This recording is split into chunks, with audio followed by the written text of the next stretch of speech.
It is my great honor and privilege to stand on this stage with a freshman class of the Capital Advocacy Leaders.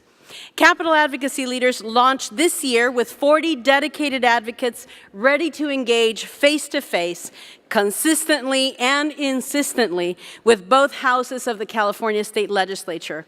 Their one mission is to bring the immediacy of your stories into direct and full contact with the Capitol.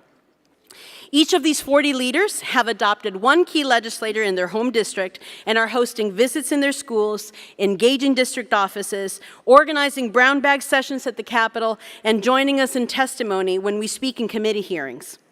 Our priority wins for funding, equitable facilities, and the freedom to achieve require our constant vigilance at every phase of this legislative cycle, and all of our engagement is desperately needed.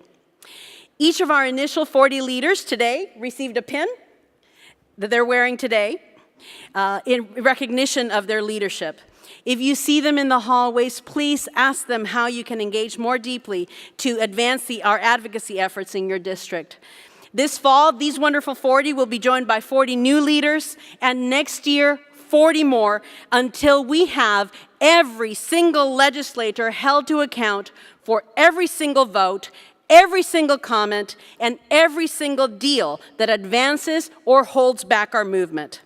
And we will hold them accountable in the voting booth as well.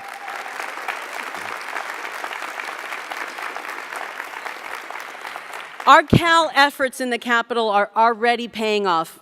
Alfredo Rubalcaba of Magnolia Science Academy No. 8 in Bell has been assigned to shadow the chair of the Latino caucus, Senator Ricardo Lara.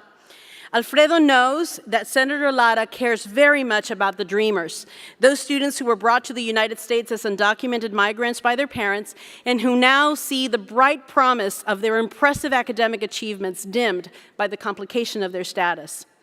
Alfredo brought Dreamers to meet with Senator Lara, and they shared how having charter schools relentlessly focused on preparing them for college is also an important part of the dream. And for the first time, we have Senator Lara's attention and commitment to understand our issues better and how the hope that our charters represent helps his constituents. And we've reached another really important milestone this year.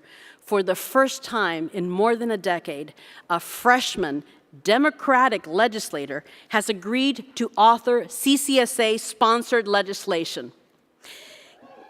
Absolutely. Kathleen Malamo of Kid Street Learning Center is our CAL liaison to Assemblymember Mark Levine, and she deserves a lot of credit for that significant milestone. She jumped into her new role and hosted a roundtable for Mr. Levine, which turned into a one-on-one and a school tour and engaged continued contact. He left absolutely inspired by what she was doing. And just this past week, he introduced AB 2178, which addresses blended learning. So please, join me in recognizing and thanking this freshman class of the Capital Advocacy Leaders for leading the charge and being our frontline advocates in the building. Thank you.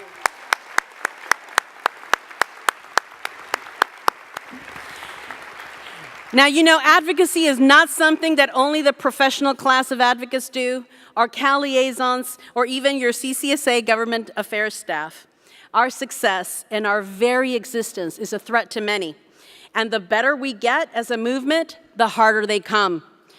And that is why I want to invite you to join us in Sacramento on Wednesday, May 7 for Charter Schools Advocacy Day. We want to flood the Capitol and cover every single legislative office, ensuring that no legislator fails to understand the real impact of supporting our policy priorities or stopping those who would do us harm.